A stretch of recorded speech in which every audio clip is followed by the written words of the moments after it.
بسم اللہ الرحمن الرحیم۔ السلام علیکم۔ پچھلے دنوں لتا منگیشکر جو بہت زیادہ مشہور ہیں، ایک گائک ہیں انڈین، ان کی وفات پر شاہ رخ خان جو انڈین بہت بڑے اداکار ہیں وہ گئے اور کھڑے ہو کے ان کے لیے دعا کی اور کچھ پڑھ کے ان پر پھونکا، جس پر انتہا پسند ہندوؤں نے کہا کہ شاہ رخ خان نے ان پر تھوکا ہے، اور اس بات پر بہت زیادہ لیدے ہوئی۔ اور جو شاہ رخ خان کے فین تھے انہوں نے کہا جناب تھوکا نہیں بلکہ دم کیا ہے، پڑھا ہے، پھونکا ہے۔ سوال یہ پیدا ہوتا ہے کہ کوئی مسلمان کیا کسی مشرک کے لیے دعا کر سکتا ہے؟ قرآن مجید فرقان میں واضح آیت ہے، سورہ توبہ آیت نمبر 113 ہے۔ اللہ کریم فرماتا ہے اعوذ باللہ من الشیطان الرجیم بسم اللہ الرحمن الرحیم ما کان للنبی والذین آمنوا، نبی علیہ السلام کے لیے مناسب نہیں اور نہ ہی مومنوں کے لیے مناسب ہے ان یستغفروا للمشرکین، کہ مشرکوں کے لیے دعائے استغفار کریں، ان کی بخشش مانگے۔ نہ نبی علیہ السلام کر سکتے ہیں اور نہ کوئی مومن کسی مشرک کے لیے دعائے بخشش کر سکتا ہے، یہ جائز نہیں ہے۔ ولو کانوا اولی قربا، اگرچہ اس کے رشتہ دار ہوں، کسی آدمی کا کوئی مشرک رشتہ دار ہے تو اس کے لیے دعائے بخشش نہیں کر سکتا۔ من بعد، اس کے بعد، ما تبین، کہ ظاہر ہو گیا، لہم، ان کے لیے، انہم، بے شک وہ، اصحاب الجحیم، وہ جہنم والے ہیں۔ چونکہ اس نے کلمہ نہیں پڑھا، وہ مشرک ہو کے مرا ہے، اس کے لیے دعا استغفار نہیں کی جائے گی۔ ہاں اگر دنیا میں ہے، زندہ ہیں، تو ان کی ہدایت کے لیے دعا کی جا سکتی ہے، جیسے آپ صلی اللہ تعالیٰ علیہ وآلہ وسلم نے دعا کی، یا اللہ ان دو جو بندوں میں سے جو تیرے یہاں محبوب ہو، اسلام کو تقویت عطا فرما، ابو جہل اور عمر بن خطاب۔ تو اللہ نے پسند کیا حضرت عمر رضی اللہ تعالیٰ عنہ کو، وہ مسلمان ہوئے۔ ترمذی شریف 3681۔ تو زندہ کے لیے، کسی مشرک کے لیے آپ دعا کر سکتے ہیں کہ اللہ انہیں ہدایت دے، وہ اسلام لے آئیں، لیکن وہ حالت کفر میں مرا ہے تو اس کے لیے دعائے بخشش نہیں ہے، دعائے مغفرت نہیں ہے۔ تو شاہ رخ خان صاحب گئے اور ان کے لیے دعا کی، یہ تو غیر اسلامی طریقہ ہے۔ اور اس طرح کے جتنے بھی ایکٹرز ہیں، اب دیکھیں کس طرح کی زندگی گزار رہے ہیں۔ اللہ کریم نے واضح طور پر قرآن مجید فرقان حمید میں ارشاد فرمایا ہے، سورہ البقرہ آیت نمبر 221 میں اللہ کریم فرماتا ہے وَلَا تَنْكِحُوا الْمُشْرِكَاتِ حَتَّى يُؤْمِنَّ، یعنی مشرکہ عورت سے مسلمان نکاح نہیں کر سکتا، حَتَّى يُؤْمِنَّ، یہاں تک کہ وہ ایمان نہ لے آئے۔ تو آپ دیکھ لیں انڈین کتنے ایکٹرز ہیں جنہوں نے مشرکہ عورتوں سے شادی کی ہوئی ہے۔ آپ شاہ رخ خان صاحب کو دیکھ لیں، اس کی بیوی مشرکہ ہے۔ عامر خان صاحب دیکھ لیں، اس کی بیوی مشرکہ ہے۔ سیف علی خان صاحب دیکھ لیں، اس کی بیوی مشرکہ ہے۔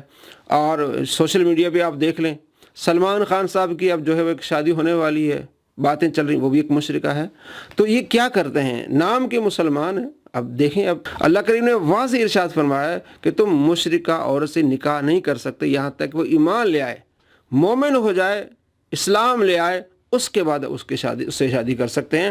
وَلَأَمَةٌ مُؤْمِنَةٌ خَيْرٌ مِّن مُشْرِكَةٍ، اللہ کریم فرماتا ہے مومنہ جو عورت ہے، مسلمان، وہ بہتر ہے مشرکہ سے۔ وَلَوْ أَعْجَبَتْكُمْ، اگرچہ مشرکہ تمہیں پسند ہے، تمہیں مشرکہ پسند ہے، اس کے باوجود وہ اسلام نہیں لاتی، تو مومنہ کو پسند کر لو، وہ تمہارے لیے بہتر ہے۔ وَلَا تُنْكِحُوا الْمُشْرِكِينَ حَتَّى يُؤْمِنُوا، اور اپنی بچیوں کا نکاح مشرکوں سے نہ کرو یہاں تک کہ وہ ایمان نہ لے آئیں۔ اب دیکھیں جو سنجے دت صاحب ہیں، ان کی والدہ جو ہے مومنہ تھی، اب یہ نکاح بھی ناجائز تھا، اسے سنجے دت پیدا ہوئے۔ یہ ساری چیزیں سوشل میڈیا پہ موجود ہیں۔ وَالْعَبْدُ مُؤْمِنٌ خَيْرٌ مِّن مُشْرِكٍ وَلَوْ أَعْجَبَكُمْ، اور مومن بندہ بہتر ہے مشرک سے اگرچہ مشرک تمہیں پسند آئے۔ اس لیے اولئک یدعون الی النار، یہ مشرک تمہیں جہنم کی طرف بلائیں گے۔ واللہ یدعو الی الجنۃ والمغفرۃ بإذنہ، اور اللہ کریم بلاتا ہے تمہیں جنت کی طرف اور بخشش کی طرف اپنے اذن کے ساتھ۔ ویبین آیاتہ للناس، اللہ کریم نے واضح طور پر یہ نشانیاں بھیجی، آیتیں بھیجی ہیں، لعلہم یتذکرون، تاکہ وہ نصیحت حاصل کریں۔ اللہ فرماتا ہے مسلمان نصیحت حاصل کریں کہ مشرکہ عورتوں سے نکاح نہ کریں اور اپنی بچیوں کا نکاح مشرکوں سے نہ کریں۔ لیکن انڈین معاشرے میں آپ کیا دیکھ رہے ہیں؟ الامان والوفید، اور ہمارے ہاں مسلمان بھی دیکھ لیں، یہ متفقہ ہے، پوری امت اس بات پر متفق ہے کہ ایک طلاق ہوئی، 1 مہینے کے بعد پھر دوسری طلاق ہوئی، دو طلاقوں کے بعد یا ایک طلاق کے بعد صلح ہے۔ قرآن مجید فرقان حمید میں اللہ کریم نے اس کی واضح دلیل ارشاد فرمائی ہے، الطلاق مرتان، دو طلاقوں کے بعد فامساک بمعروف او تسریح باحسان، کہ آپ اسے روک لیں، آپ اس کو چھوڑ دیں، لیکن جب تم نے تیسری طلاق دے دی اس کے بعد وہ تمہارے لیے حلال نہیں ہے۔ ایک طلاق ہوئی، 1 مہینے کے بعد دوسری طلاق ہوئی، اور اس کے بعد پھر تیسری طلاق ہوئی۔ 3 طلاقوں کے بعد یہ پوری امت کا اس پر اجماع ہے، اور قرآن شاہد ہے، قرآن گواہ ہے کہ وہ عورت اس مرد کے لیے حرام ہو جاتی ہے۔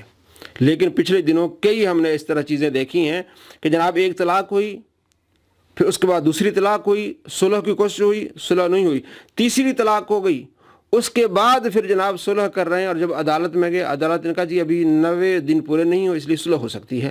بھائی 3 طلاقیں ہو گئیں، 1 مہینے کے بعد دوسری آ گئی، پھر 2 مہینوں کے بعد تیسری آ گئی، اب 90 دن کا ہونا لازمی نہیں ہے، 3 طلاقیں 1 مہینے کے بعد اس نے دے دی ہیں۔ تو یہ حال ہے ہماری عدالتوں کا، اللہ کریم اپنے حفظ و امان میں رکھے۔ تو اس طرح کی چیزیں جو ہیں ہمیں سوچنی پڑیں گی اور دیکھنی پڑیں گی کہ کس طرح کے مسلمان ہیں جو مشرکہ عورتوں سے نکاح کر رہے ہیں، اور ہمارا عدالتی نظام کیسا ہے کہ طلاق ہونے کے بعد جو ہے وہ آپس میں ملاپ کروا رہے ہیں، اور یہ سراسر زنا اور ناجائز کام ہے۔ السلام علیکم ورحمۃ اللہ وبرکاتہ۔